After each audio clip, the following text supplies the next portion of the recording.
Welcome to the Deep Dive, where we take your sources and really dig into them to find those nuggets of knowledge. That's what we do. Today, we're journeying into a real classic. I mean, a book many people know the name of, maybe even have on their shelf, but perhaps haven't truly experienced.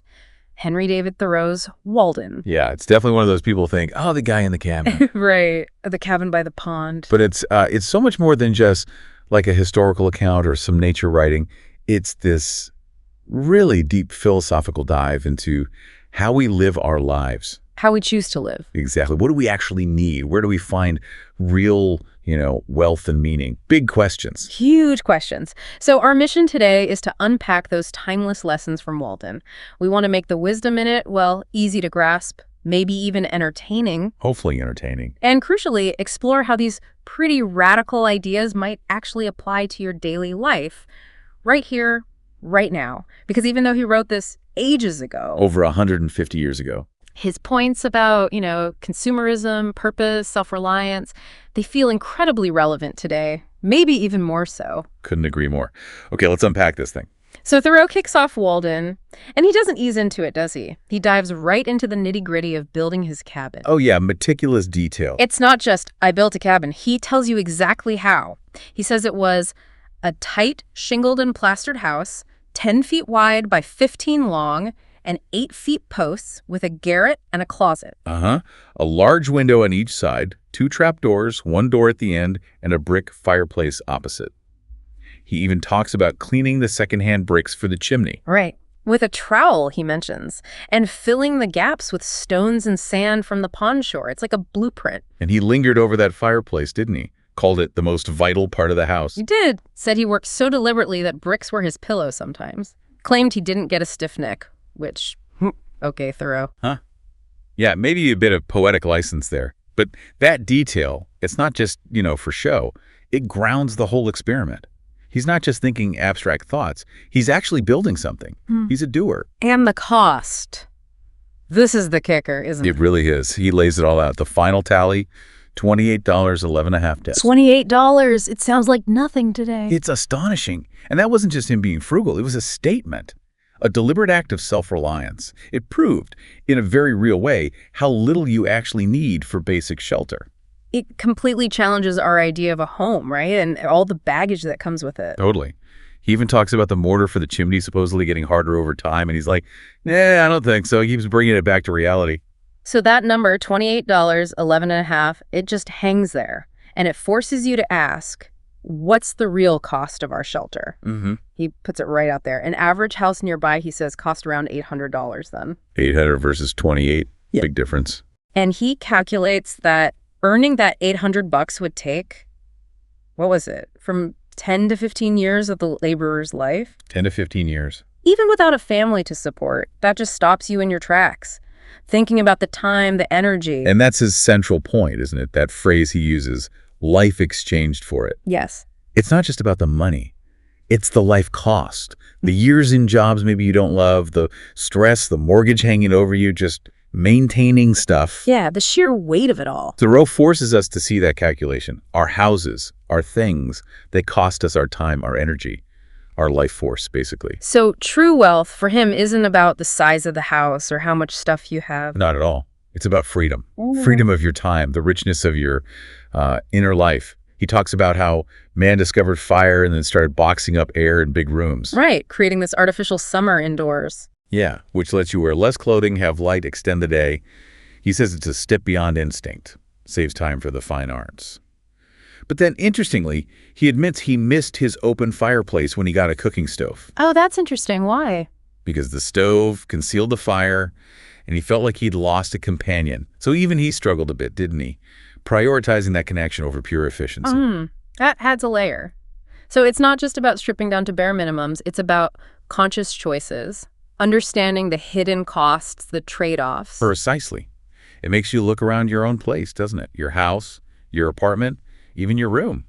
How much of your life did you trade for it? Yeah, it's a confronting question. And maybe, just maybe, could a small simplification like clearing out a room, downsizing slightly, could that free up a noticeable chunk of your life and your mental energy? It's not necessarily saying everyone should build a tiny cabin. No, of course not. But it's about asking the question, How much simpler could my shelter be and still feel, safe and good? Exactly. It's an invitation to think about it. Yeah. Shelter, for him, was the foundation for everything else, his thinking, his writing, his observing.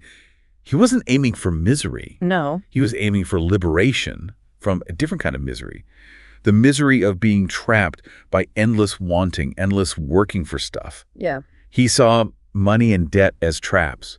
Building his own house was building his freedom. Literally and metaphorically. Yeah. Yeah, and that fireplace being the vital part, that says a lot. It's the hearth, the warmth, the symbolic core, not the square footage. Exactly. The heart of the home. Okay, so beyond the house itself, he gets just as detailed about his food. Oh, the food chapter. Beans, mostly. Yes. His famous bean field. 7 miles of bean rows, he says he hoed. Can you imagine? Sounds meditative in a way. Or maybe just backbreaking. Probably both. But he lists what he paid for things, the small profit he made from his beans. He tells you how to make unleavened bread of rye and Indian meal. And molasses from pumpkins or beets. Pretty resourceful. He even talks about eating a woodchuck. He did. Said it had a musky flavor, but wasn't bad, though probably not a great market item. Probably not. But again, it shows his commitment to experimenting, to finding sustenance simply. He really believed you didn't need much. That's the core principle, isn't it? Sustenance over luxury. He talks about having a perfectly satisfactory dinner from just purslane. Yeah, a weed from his cornfield, just boiled and salted. Okay. Or simple boiled corn. That was enough. And he makes that really sharp point. Men have come to such a pass that they frequently starve, not for want of necessaries, but for want of luxuries. Ooh, that hits home today too, doesn't it? With food trends and gourmet everything. Absolutely.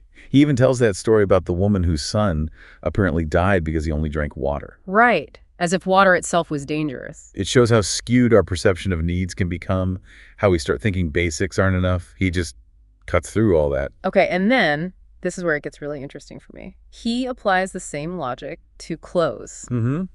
The clothing philosophy. He advises, beware of all enterprises that require new clothes, and not rather a new wearer of clothes. Boom. That's a powerful line. It shifts the focus entirely inward. He says if your clothes are good enough to worship God in, they will do. He mocks the idea that you need new outfits for every occasion, like going to fancy parties or legislative halls. He asks, whoever actually wears out their old coat completely, like down to the threads, usually we just give it away or throw it out long before then. It's a direct hit on fashion, on our constant need for novelty. And it's not just about being thrifty, though thrift is part of it. It's deeper. It's about inner change. How so? Well, he uses these metaphors, right? The snake shedding its skin, the caterpillar, its wormy coat. Yeah, through internal industry and expansion. Exactly. He's saying true change, becoming a new self, doesn't require new external stuff. It's an inside job. We should be shedding old habits, old ways of thinking, not just old shirts. That makes sense. It reframes the whole idea. And then he gives that incredible image. If a man be clad so simply that he can lay his hands on himself in the dark, if an enemy take the town, he can, like the old philosopher, walk out the gate empty-handed without anxiety. Wow. Just walk away with nothing but yourself and be completely free. That's liberation. Total detachment. He contrasts that with modern fashion, which he thinks hasn't become a real art, says every generation laughs at the old styles but follows the new ones religiously. Guilty as charged, probably. That sense of freedom he describes, though, it's really powerful. It is. It makes you stop and think, okay, in my life, how much effort, how much money, how much time goes into acquiring, luxuries, things I don't strictly need? Mm-hmm. What would it really look like to embrace his idea that a man is rich in proportion to the number of things which he can afford to let alone, especially with food and clothes today? It feels almost radical. It is radical, especially now. He talks about some Native American groups having a yearly ceremony, a busk. Oh, yeah. What was that? It was like a ritual purification. They'd burn old clothes, old supplies, have a feast of first fruits, and basically start fresh. A total reset. Whoa! Imagine doing that every year, burning your stuff. Right. It's not about hoarding. It's about this cycle of renewal, shedding the old, making space. It forces you to think about where real value lies. Is it having more stuff or being free from the need for more stuff? He talks about a poverty that enjoys true wealth. Exactly. It turns our whole definition of rich upside down. And he pushes this comparison further, contrasting civilized life with what he terms savage or Indian life. Now, we have to be careful here. He's using the language of his time. Right, and it's not about idealizing it, but using it as a mirror to critique his own society. Exactly. He makes this stark point. Birds have nests, foxes have holes, savages had wigwams, but in modern civilized society, maybe only half the families actually own their shelter. Yeah, he says in big towns, it's an even smaller fraction. Most people are renting, essentially trapped. Because the cost is too high. That's his crucial distinction. He says the Indian lodge, the wigwam, could be built in a day or two, taken down easily, and every family owned one. Simple, owned, mobile. Whereas the civilized man hires his commonly because he cannot afford to own it. He pays rent year after year, rent that could have bought a whole village of wigwams, but instead just keeps him poor. It's a direct link he's drawing between the complexity of civilization and the economic dependence it creates for many. Absolutely. And he throws down this gauntlet. If it is asserted that civilization is a real advance, it must be shown that it has produced better dwellings without making them more costly. And cost, again, is measured in The amount of what I will call life, which is required to be exchanged for it, immediately or in the long run. There it is again, the life cost. He doesn't pull punches. He points to the awful conditions of the poor, the Irish laborers living in shanties near the railroads he saw. Right, saying the mason building the fancy palace might go home to a hut worse than a wigwam. It's a brutal comparison. He admits civilization is an advance in some ways, but argues only the wise improve their advantages. Meaning most people don't. They get caught in the downsides. That's the implication. And he makes that really cutting observation. The luxury of one class is counterbalanced by the indigence of another. Like the people building the pyramids fed on garlic, maybe not even buried properly themselves. Exactly. He's saying, look beneath the surface of progress. Who is actually benefiting and at whose expense? He's not saying, let's all go live in wigwams. No. But he's forcing us to look honestly at the distribution of benefits and burdens in our society. Are our modern marvels truly an advancement for everyone when you factor in that life cost? It really makes you question what progress even means. Is it just more stuff, bigger houses, faster tech? Or is it something else? Maybe it's about ensuring basic dignity and comfort are accessible without requiring people to trade their entire lives for it. That seems to be his point. He critiques the whole system where everything has its price, and the farmer just sees nature as something to exploit. He wants us to aim for that poverty that enjoys true wealth. A wealth not measured in dollars, but in freedom and well-being. Yes. It's a fundamental challenge to how we structure society and what we value most. Okay, so moving from the sort of practical economics of living, Thoreau really immerses himself in the natural world at Walden. He calls himself a student of physical process. Yeah, he becomes this incredibly close observer. The details are amazing, like how he notices dead leaves absorb sunlight and melt the snow around them, creating paths. Or the bubbles in the ice in winter. Not just bubbles, but narrow, oblong, perpendicular bubbles. Right? And how they move like slivery coins poured from a bag. It's not just seeing, it's really looking deeply. And that incredibly close look, almost microscopic, isn't just, oh, that's neat. He uses it to find deeper meaning. How so? Like those bubbles in the ice. He calls them little air guns that help make the ice crack and whoop. He's finding the mechanism, the life within the seemingly inert. Or he asks that question, why is it that a bucket of water soon becomes putrid, but frozen remains sweet forever? Yeah, why is that? And he connects it immediately to human things, the affections and the intellect. He sees parallels everywhere. He even notices the ice has a grain, like wood, and the bubbles can act like tiny magnifying glasses. Wow, so nature is like his laboratory, his textbook. Exactly. A living textbook, constantly revealing its secrets if you pay close enough attention. And Walden Pond itself is central, obviously. It's almost a character in the book. Definitely. He describes it so vividly. A clear and deep green well, reflecting the sky, reflecting the earth. Nowhere muddy, he says. Its clarity is key. Sometimes blue, sometimes green or yellow, depending on the light and what's reflected. He even measured its depth. He did. 102 feet initially, then later 107 as the water rose. That precision matters. But it's more than just a physical measurement, isn't it? Oh, much more. The pond becomes this huge metaphor. He calls it the Earth's eye, looking into which the beholder measures the depth of his own nature. Whoa, so looking at the pond is looking into yourself. That's the idea. Introspection through observation. He watches the ripples from a leaping fish or a skimming insect, Dimpling circles. and how they spread out and are gently smoothed away and assuaged. He sees that as the pond's life, its gentle pulsing, the heaving of its breast. Like the pond itself is breathing, absorbing disturbances. Yes, and watching those circles becomes a soothing employment.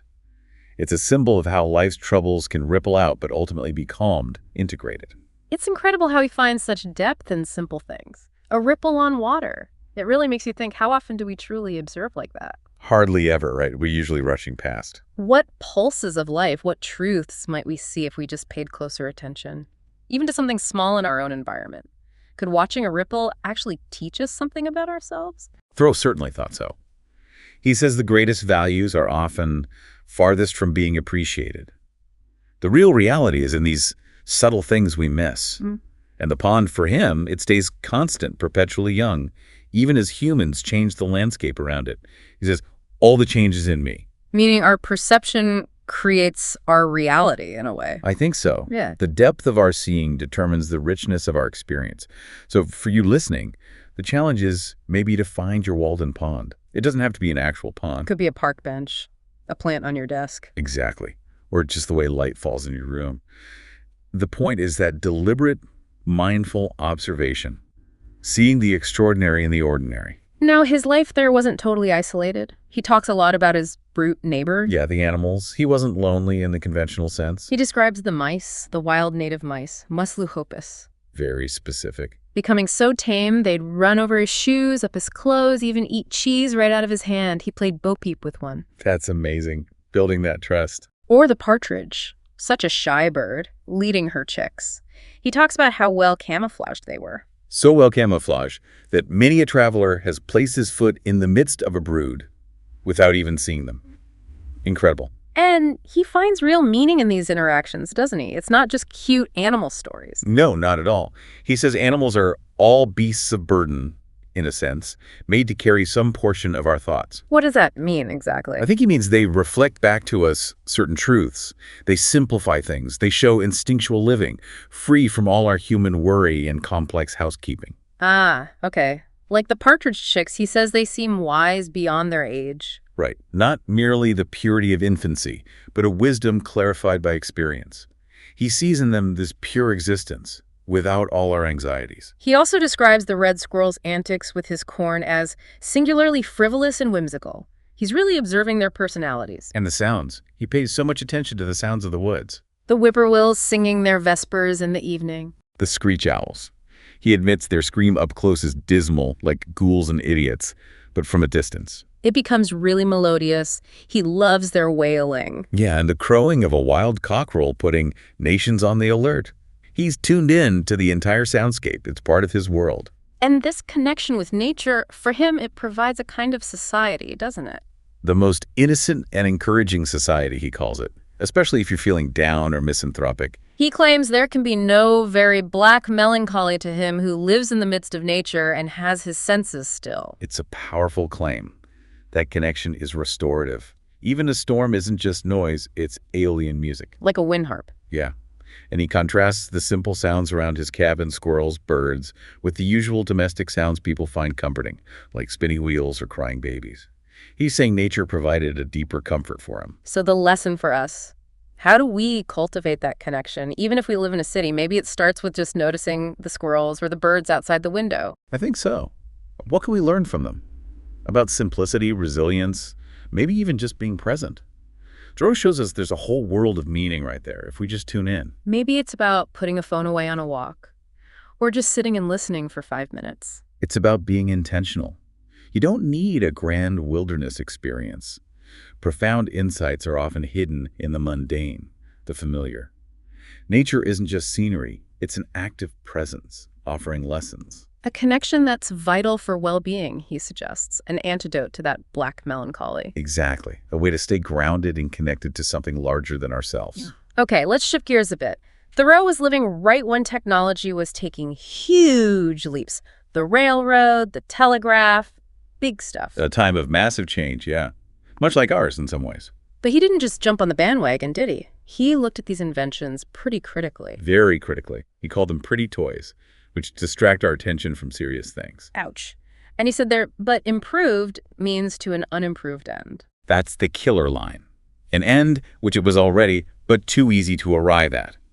Meaning, we didn't need faster ways to get to potentially meaningless destinations or outcomes. It feels incredibly relevant today with, well, everything digital. Doesn't it? His example of the telegraph is classic. Right. He says, Maine and Texas, it may be, have nothing important to communicate. Yeah. Or building a tunnel under the Atlantic just so we can hear faster that the Princess Adelaide has the whooping cough. It's hilarious, but his point is sharp. Speed isn't the goal. Meaningful communication is. It's not about talking fast. It's about talking sensibly. If the message is trivial, the speed doesn't matter. He even describes the railroad, this technological marvel, as a fire steed or a fiery dragon. Yeah, shaking the earth, breathing smoke, highlighting its power. Maybe it's a disruptive side, too. Definitely. And then he makes that brilliant, completely counterintuitive argument about travel.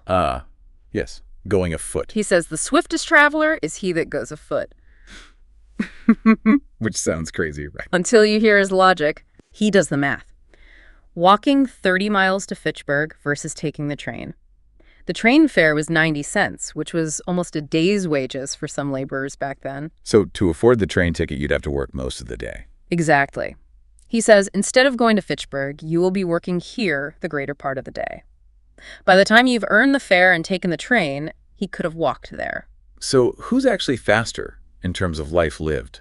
The walker. It totally flips the idea of efficiency on its head. It's not just about miles per hour. It's about the life cost of that speed. Yeah. Are we really saving time if we spend all our time working to afford the time-saving devices? Are we actually seeing the world or just rushing through it, paying for the privilege? He boldly says, if the railroad reached round the world, I think that I should keep ahead of you.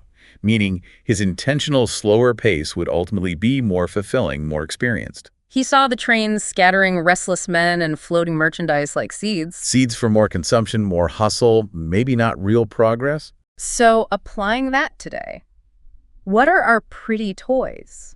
Our apps, our smart devices, our instant everything? Oh, the list is long. Are they distracting us from the serious things? Yeah. Are we just achieving unimproved ends faster? Think about the sheer volume of information flying at us constantly. Scrolling, notifications, endless feeds. Are we gaining understanding or just processing noise faster? It's a crucial question. Are we choosing the slow path sometimes?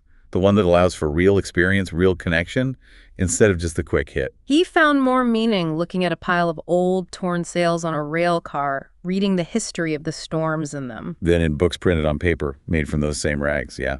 Experience over processed information. Reality over representation. He's not saying ditch technology entirely. No, but be mindful. What's the purpose? What's the true cost to our attention, our life? And this critical view extends to the news, which, oh boy. Yeah, he was not a fan of the daily newspaper. He acknowledges it's indispensable as the breakfast for most people. They feel they need it. But he dismisses it all as gossip. Just gossip on a larger scale. He argues that if you understand the underlying principles of human nature and society, you don't need endless examples. He says nothing new does ever happen in foreign parts, essentially. The names and dates change, but the patterns of events, the human follies, they just repeat. He jokes that a smart person could write the news headlines a year or even 12 years in advance. It's a cynical take, maybe, but he saw the news cycle as fundamentally redundant, distracting us from what truly matters. And what truly matters for him is what that is, which was never old. Timeless truths. Enduring wisdom. He uses that quote from Confucius's Messenger. Right. The messenger says his master is busy desiring to diminish the number of his faults, but he cannot accomplish it. That's real news, Thoreau implies. The ongoing internal human struggle for self-improvement, not who won the latest political battle or what happened overseas. He calls newspaper readers and editors old women over their tea. Pretty harsh. Definitely harsh. But he's forcing a distinction. Fleeting information versus lasting wisdom. Where should we focus our attention? Good question. Okay, but maybe his most controversial critique is aimed at philanthropy. Yeah. Doing good. Yes, this always raises eyebrows. It sounds almost heartless at first. He says, there are 1,000 hacking at the branches of evil to one who is striking at the root. That's the core of it, addressing symptoms versus causes. And he goes further, suggesting that the philanthropist, by their very lifestyle within the system, might actually be contributing to the misery they're trying to fix. Whoa, how so? Well, maybe their wealth comes from the very system that creates poverty, or their focus on superficial charity distracts from the need for fundamental change. He'd rather just suffer evil the natural way than have someone show up with a conscious design of doing me good. That's intense. He really distrusted performative goodness. He gives that brutal example. The pious slave breeder. Yeah, donating the profits from every 10th enslaved person to buy a Sunday off for the others. It's a horrifying image, but it makes his point starkly. Charity that doesn't challenge the fundamental injustice is hypocritical, maybe even harmful. He forces us to ask, what's the source of the problem we're trying to solve? And are our hands clean? Are our motives pure? He worries that philanthropy can become a charity that hides a multitude of sins, a way to feel good without making real change. We should share our courage, he says, not our despair, our health, not our disease, implying we need to fix ourselves first. I think that's part of it. He says, I never knew and never shall know a worse man than myself. It suggests that real change starts with rigorous self-examination and addressing our own flaws and complicity. So he's not against helping people, fundamentally. No, I don't think so. But he's fiercely against superficial, self-serving good deeds that ignore the root causes and let the system off the hook. It's a deeply uncomfortable challenge, isn't it? How do we move from just reacting to headlines or donating spare change to actually understanding the roots of problems and working towards systemic change? And how do we ensure our own lives align with the values we claim to support? It forces us to look beyond easy answers, beyond just hacking at the branches. It demands a much deeper level of engagement and self-reflection. Definitely. Moving from reaction to reflection, from surface engagement to principled action. He saw the constant noise of news and maybe some forms of charity as obstacles to that deeper work. So after critiquing society, technology, even philanthropy, Thoreau really pivots. He turns the focus inward, radically inward. Yeah, this is where it gets deeply personal and, I think, really profound. He issues this incredible call to action, almost a poem. Direct your eyesight inward, and you'll find 1,000 regions in your mind, yet undiscovered. Travel them, and be expert in home cosmography. Home cosmography. Love that term. Mapping your inner universe. It's not just pretty words, it's an instruction. Explore yourself, become an expert on your own inner world. And he contrasts this, really pointedly, with the famous expeditions of his time. Right. People searching for the source of the Nile or the Northwest Passage. Big, heroic, external quests. And Thoreau says, basically, that's the easy part. He argues it's easier to sail many thousand miles through cold and storm and cannibals than it is to explore the private sea, the Atlantic and Pacific Ocean of one's being alone. Wow. So the inner journey is actually the harder, more courageous one. That's what he believed. He tells us we should be the explorers, the Mungo Park, the Lewis and Clark and Frobisher of our own inner streams and oceans. The greatest undiscovered territories are within us. That completely reframes what adventure means. It's not about climbing mountains. It's about plumbing the depths of your own mind and soul. Exactly. And this focus leads him to critique patriotism too, or at least a certain kind of it. Yeah, the kind that loves the land but has no connection to the spirit within, or the spirit of the place. He calls it a maggot in their heads. Harsh. But he's saying true allegiance isn't to a piece of dirt or a flag, but maybe to your own authentic self, your own inner truth. Where does your ultimate loyalty lie? The implication is clear. It lies within. You are the lord of a realm, beside which the earthly empire of the Tsar is but a petty state. Your inner kingdom is vast.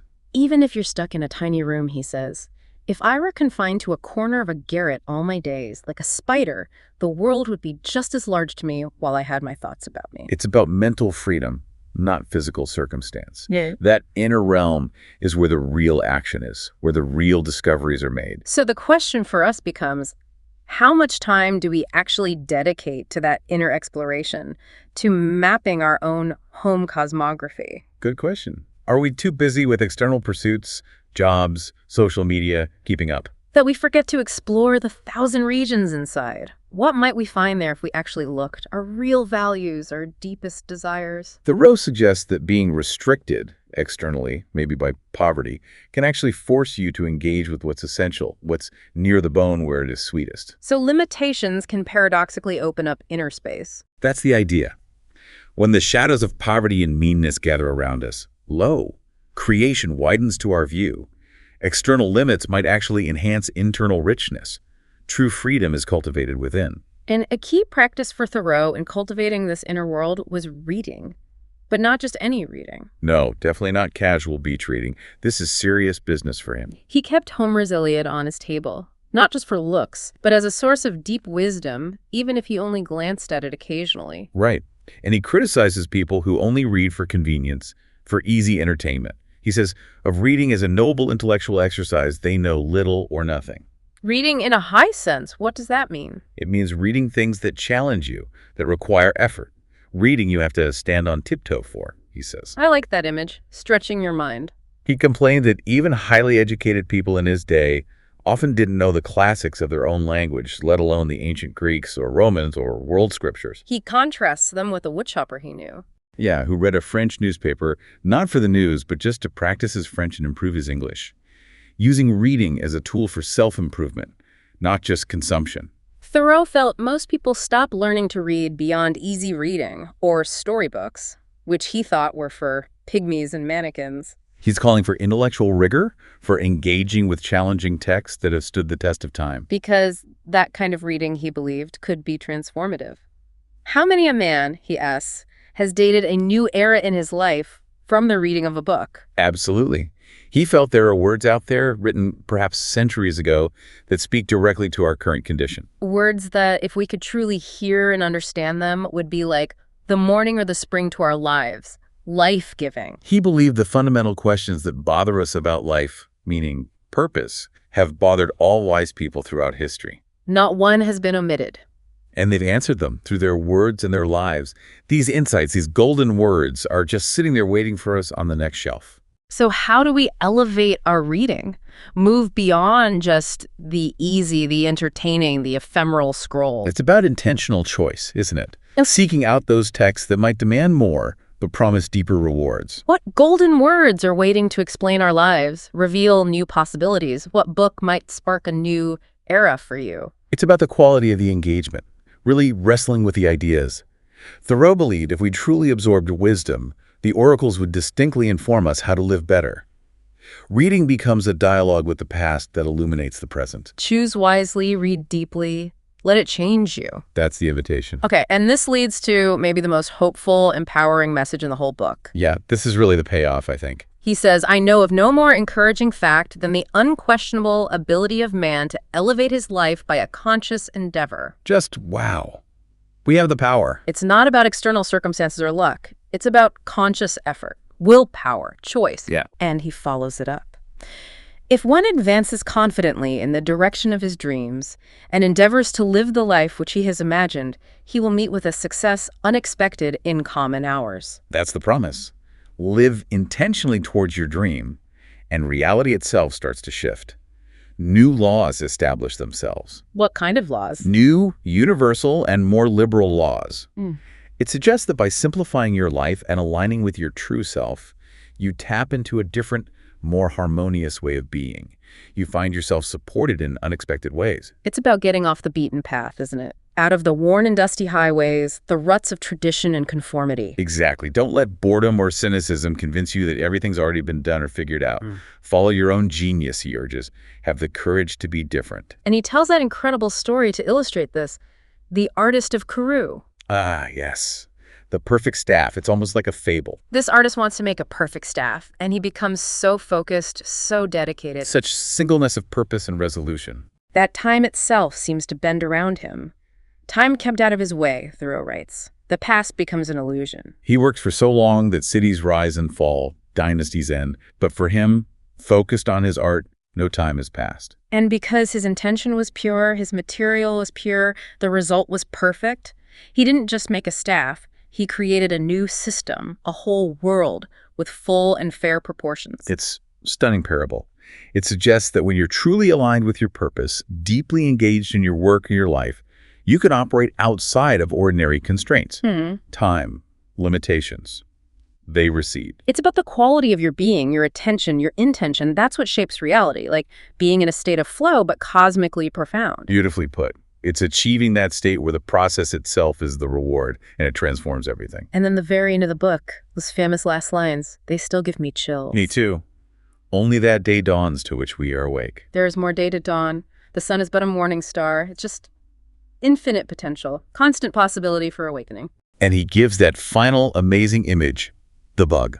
The strong and beautiful bug. Tell that part. Okay, so the story goes, this beautiful bug emerges from the dry leaf of an old wooden table made from an apple tree. It had been in there for 60 years. 60 years? How? An egg was laid in the living tree decades earlier, got encased in the wood, survived the drying, the furniture making, and then, maybe warmed by an urn placed on the table, it finally hatched and gnawed its way out. That's incredible. A miracle of latent life. Exactly. And Thoreau uses it as this powerful metaphor. For what? For the potential buried within us, within society. Potential buried under layers of woodenness, the dead, dry life of society. Yes.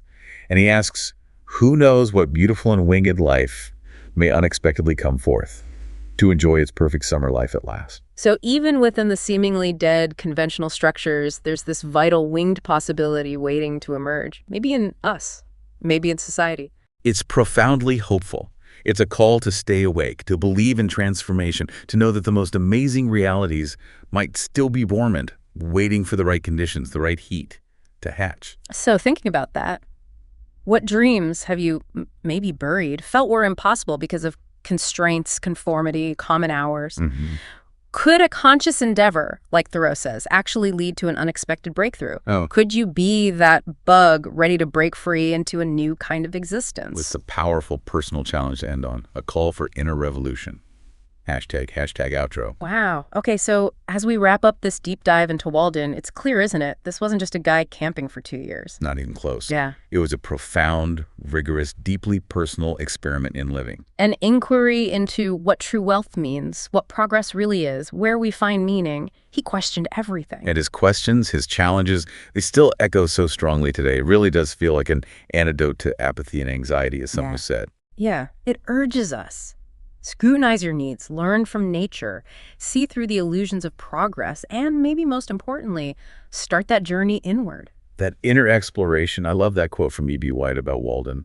He called it an invitation to life's dance. Oh, that's lovely. Assuring the troubled recipient that the music is played for him too, if he will but listen and move his feet.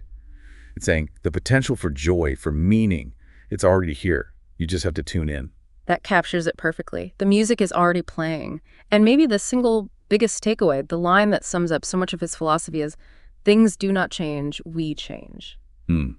Simple but profound. It puts the power and the responsibility squarely back on us. Which leads to that final question for you listening. What would it actually mean for your daily life if you truly embraced that idea? Yeah, what if instead of constantly trying to change everything out there, your job, your house, other people you focused on changing yourself, your perspective, your attention, your priorities. What new music might you start to hear? What fresh dawn might break for you if you really chose to be truly awake?